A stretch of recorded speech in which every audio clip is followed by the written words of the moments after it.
they like to tell him, like Sisi right now.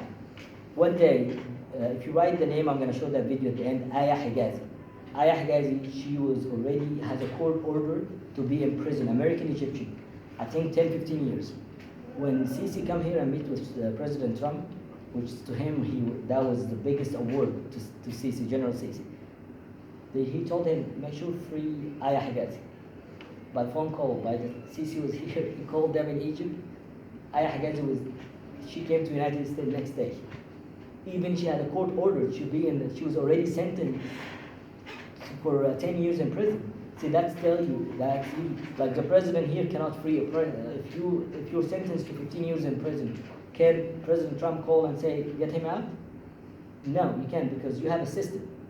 You have to go through the judge, you have to appeal and all that. Over in Egypt, right now, for one phone call, can free one person out.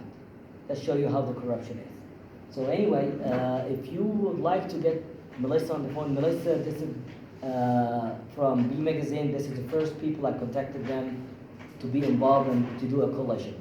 So she was able to help us a lot. We went to the Congress.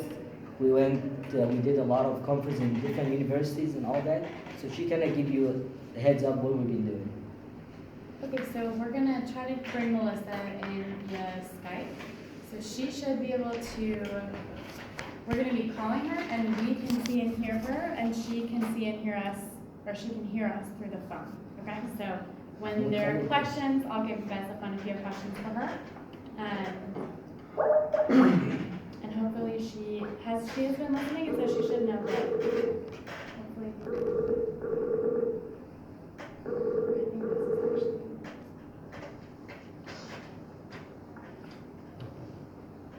Okay. I'll try this out. Hello? Hi Melissa, can you hear us? So she can't hear us, but. Can you send her a text at her start? Yeah. That's a good idea. Yeah. Thanks for your patience with us. Can you hear me okay? Okay, great. I guess we'll communicate via text. It's great to be with you guys. I wish I could be there with you in person today, but thank goodness for Skype. My name is Melissa Turner, and I'm one of the co-founders of Gandhi's B Magazine. We partner with Mahatma Gandhi's grandson, Gandhi, in carrying forward Gandhi's legacy of nonviolence as a way of life. Awesome. Glad you can hear it okay. Our three key focus areas are vegan and animal rights, earth justice, and human rights. And a very important part of the human rights for us has been Israel-Palestine. Excuse me. I have allergies these last couple of days.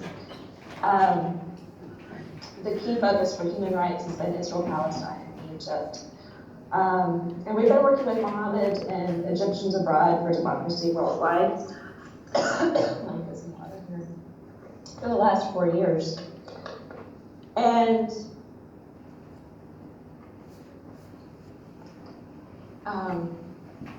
most Americans have no clue how much money our taxpayer dollars is being spent in Egypt, propping up this military regime and the military coup that took place on July 3, 2013. Since then, over 50,000 people, men, women, and even children, have been forced into disappearances. They've been imprisoned, tortured, some have been executed. And we're finding that $1.3 billion of our military and foreign military aid is being sent to Egypt with no conditions, no monitoring. The U.S. Government Accountability Office has done several studies on this the last few years, and they're asking, where is this money going to? And it's even been shown in their research that General Sisi and his military regime have made it very difficult for our government to really track where these funds are being used. And what we're finding is they're being used against Egypt's own citizens through these imprisonments and holding or imprisoning political activists, people who support democracy in Egypt. with really no cause for these arrests and these executions. There's no fair trial.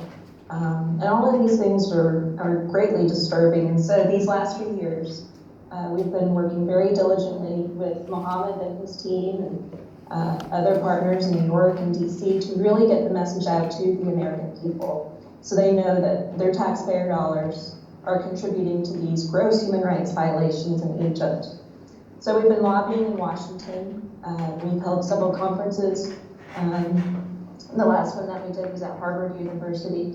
That was an incredible opportunity to really take things to the next level and get the American academic community and other political activists, business people, people across the spectrum, really thinking about how our taxpayer dollars are being used.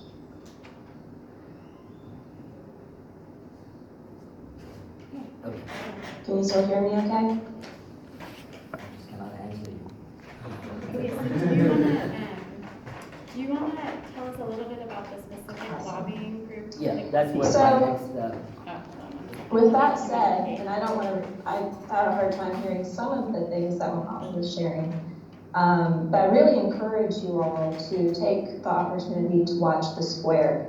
I believe you watched that trailer at the beginning of the presentation, and it's a really great intro into the development of the Egyptian Revolution. Okay. Okay, perfect. Okay. Sorry, since we don't have any easy way to communicate with her, I think it makes most sense for Mohammed to talk a little bit about the lobbying work that you guys do. Okay. Maybe for 5 minutes or so, and then we can open it up, because I know you guys have some precise questions about sort of some of the details of what you guys have been doing. True, and then after that, I'll play another video for you to see called Affairs of Homeland. So anyway, when we do what we do when we do lobbying, we have different states. Like I'm with Tennessee, we have Senator Corker. Senator Corker, we're lucky that he is foreign relation. He's the head of foreign relation committee in the Senate. So I was able to communicate with him several times, and we present a lot of, we go like between 7 to 10 people, and each one of us represent a different organization.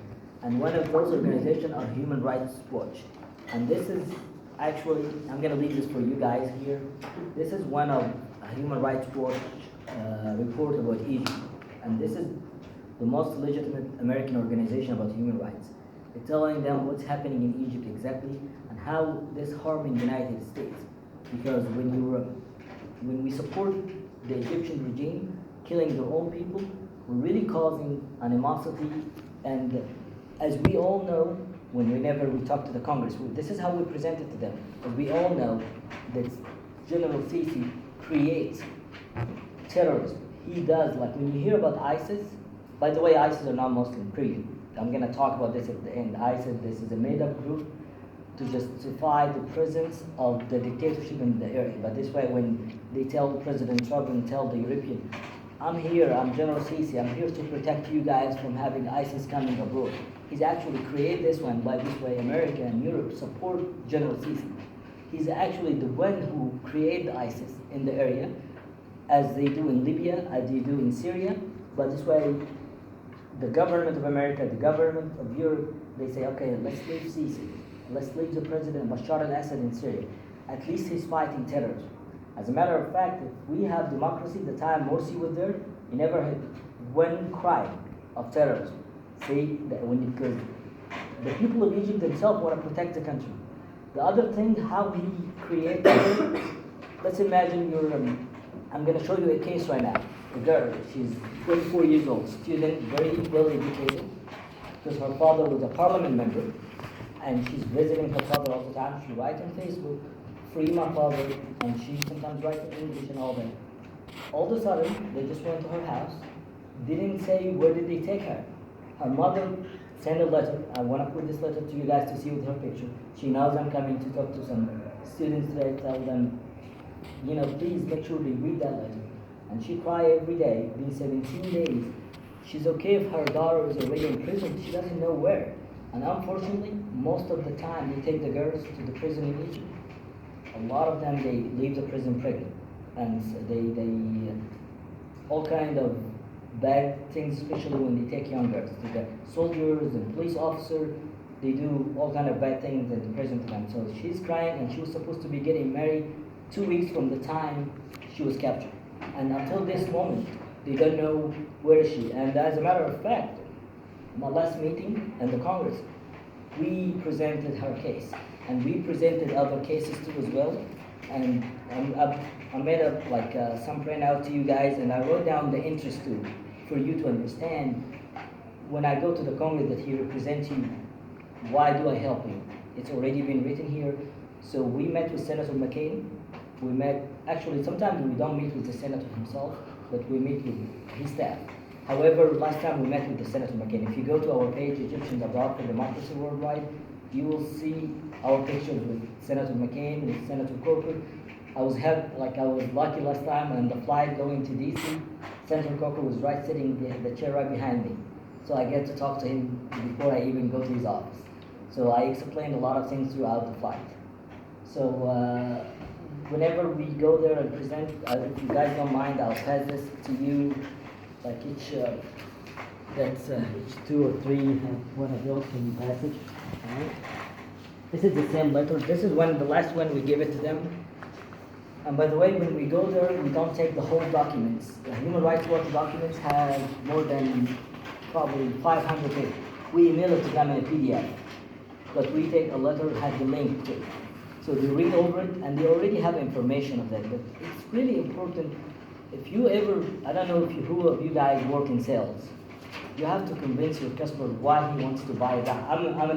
I have 2 hats, activist, and the other hat I sell diamonds. I have my own jewelry place in Chattanooga. So why do I convince you coming with your boyfriend to buy a diamond ring? Why especially the diamond ring? Why don't you go to K Jewelers and buy it from me? The same thing, you tell him, why do I help you? You have to let him know what's going on, because right now I'm telling you, a lot of people in the prison, they're waiting to get out to join any militant groups, and they all engineer, medical schools. They don't care about school anymore. They're willing to die because they saw their mom get raped in front of them. They rape the guys inside the prison. They put child 10 and 12 years old. I don't want to, you guys can search, but you will hear a lot about it. They put stick, all kind of bad things that you can imagine. I'll let you search and hear that too. So those guys here, just imagine you are from Harvard University, Swanee University, and all of a sudden you're captured because you said, I want democracy and freedom, I'm against this regime, and all of a sudden they capture you and do all this, and they bring your wife or your mother or your sister in front of you, and they said, if you talk, we're going to rape her in front of you right now. And if you decide to talk, we shoot you at the moment. This is what's happening in Egypt. Just imagine those people, as soon as they get out of prison, are you expecting them to be a normal person? They just wanted to revenge or retaliate, so they will look for anything to do. That's why when we talked to the Congress, I told this to Senator Corker last time. I said, Sisi creates terrorism 2 ways: by creating ISIS in Sinai, and by creating the new generation, make them really hate everyone around them. When they see Sisi standing, shake hands with President Trump, and laugh and smile, they hate Trump and they hate the whole country. They don't know that you guys or other Americans don't know what's going on. So maybe Sure. I want us to move to question and answer, Sure. because I'd like to make sure that we get some time Yes, for that. yeah, that's it. So could you maybe begin by talking about what policy goals you would like, that when you go in and talk to congressmen or when you lobby Okay. other instances of government, what are your primary goals? Okay, the main goal is the aid, $1.3 billion. We're asked to cut this, and we were able to achieve one of the things. They cut some of the aid, $1.3 billion. They cut, I think, $300 million already. So, and by the way, it's not about the money. When America gave $1.3 billion, Sisi already get his money from the Middle East, from the Gulf countries. They support him, but this way he stay in power. But the money means a lot of things that America still supports you. So when they start cutting the aid, even $300 million, keep in mind, United States, the greatest country worldwide. So whenever they support the regime, everybody kind of support that regime. Other countries, Europe go behind America as well. So as soon as United States takes their hand off, a lot of other countries take their hand off. So our goal is cut the aid, take your hands off the Egyptian, let them decide their own destiny for democracy and freedom. Because of what I just said earlier, I don't want to repeat myself again. Because of the interest of terrorism, because of the interest of stability, the tax money that we pay and all that. So I'm happy to hear your question, and then I'll move on to other things. Go ahead. Well, you said Gulf countries did not support democracy. What you call democracy, the regime of Mohammed Morsi was, of course, overthrown by the people of Egypt. But Qatar has been the biggest supporter of Muslim Brotherhood in Egypt still today. They are one of the biggest forces. Al Jazeera, which is Qatar's propaganda arm, they bash President Al-Sisi every day, and they support actually Morsi and the Muslim Brotherhood in Egypt. So I think the reality of what's happening and the money that we can actually see and the propaganda campaign that we can actually see has been in fact against Morsi and in support of Muslim Brotherhood. And also when Morsi has, I think today he has the latest Pew Research polls show he has over 70% approval rating. But at the time that he got power, he had over 90% approval rating by the people of Egypt. And these are not polls conducted by Egyptians, these are polls conducted by Pew Agency. So, can you focus your question on U.S. foreign policy and lobbying? Because that's what I want to bring us back to this topic. No, my question is not about that. My question is the claim that you made.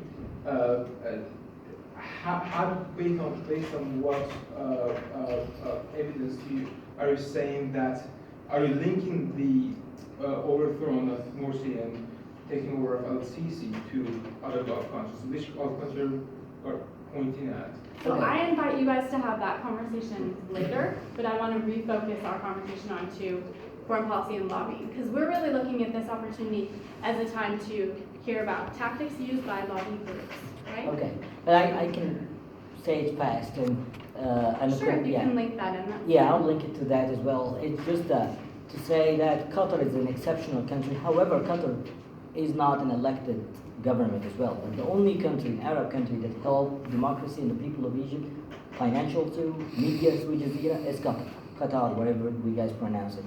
But as he said earlier, Qatar is still one of the regimes that they are not elected, but the country of Qatar, they really love the president or the king, because the country is a very rich country, and they're able to give the people of Qatar an ownership. And so when we go to the Congress, one of the things we heard it from one of the officers, without mentioning names, since all the he asked me what kind of evidence we have. They say that verbally. They give the money to Sisi. If you pull this in CNN, you pull it in, they say we supported. Saudi Arabia said that. United Emirates, most people support that. When we go to the Congress, they say we got one of the officers, big officers, she told us that every week we get lobbying from the Middle East country to support Sisi. She said Israel, United Emirates, all Bahrain, but she didn't mention Qatar or Turkey. However, Turkey is not considered Middle East as well. So this is one of the things that, as Egyptian, we know for sure. Plus all the media that's been financed to support military coup is all been financed by Gulf countries. That's well known. You can pull all the media channels, who's the owners, you will know. All right? I hope I answered the question right. All right. And feel free after the class, you can communicate more if you want to. Okay. Any other questions? Yes, go ahead. You mentioned when you first started your organization that you got a bunch of different kinds of people, French, Egyptians, and so forth, together, and you're lobbying against U.S. aid the U.S. aid that is currently being sent to Egypt. Are you also working abroad too with other people like the French Egyptians or other members of your organization? Very good question. Thank you. I wanted to say this in my speech, but I forgot. One of the girls, if we have time, she's going to talk from France. Her name is Nahla. She's a French American. They working in Europe the same way we're doing here. Plus, we're doing through the United Nations as well. We have an organization inside Egyptians Abroad for Democracy. they have a credential inside the United Nations, and we were able to pull a report giving them a lot of evidence, a lot of things they asked for us to do. We'll be able to get people fill it out and prove it. So they were able to do a report. And page 12, I will leave this to you guys as well. You can make copy page 12 about Egypt. That Egypt, one of the most countries that have human rights violations. So we've been doing this through our channels around. But I want to let you know too, we fund this from our own pocket money. Like we don't have someone, so we're limited. The lady from the Congress, she said, bless you. She told us that where you guys, I know you're coming here once every 2-3 months. This is not enough. The lobbying is not as strong because we get every week representatives from Egypt, from United Emirates, from all the countries I just mentioned. But at least you come again to balance a little bit, because we're not a country, or we don't have billionaires, people that they fund us. All the money, people have the money in Egypt, they fund the regime because they want to keep the corruption. Because you never have a fair trade. Egypt has a lot of resources, very rich country, but only 10% control these resources. All right. Any other question? And I also want to say about the question that feel free to ask any question, even if it's if you feel it's embarrassing or if you feel you're gonna hurt my feelings. If it's about Muslims, about Egyptians, but how do you feel on that? Like, I do want us to really just stay on foreign policy, though. I mean, No. absolutely in that topic, but yeah, that's what I we have mean. such an opportunity here with you today. Okay. So let's, Chris, go ahead. So being just a realist or something like that, so what's the benefit that the U.S. gets from encouraging democracy in Egypt? I know that you're saying the canal, of course, that's a big economic source. Okay. But whether it's a regime or a democratic government, that canal brings a lot of money, and they want to keep it going, and we'll benefit either way. So how do we benefit from democracy in Egypt? Okay. First of all, we have, beside the beneficiary, we have to practice what we preach, and we have to walk the talk. We cannot be preaching democracy and freedom and say, you guys, in America, yes, but in the Middle East, we want dictatorship. Because we have principles as well. This is number one. So if you talk about physical, interest or tangible interest, we'll say, beside the Sinai, the instability, and what I just said earlier, the animosity that's happening in the country.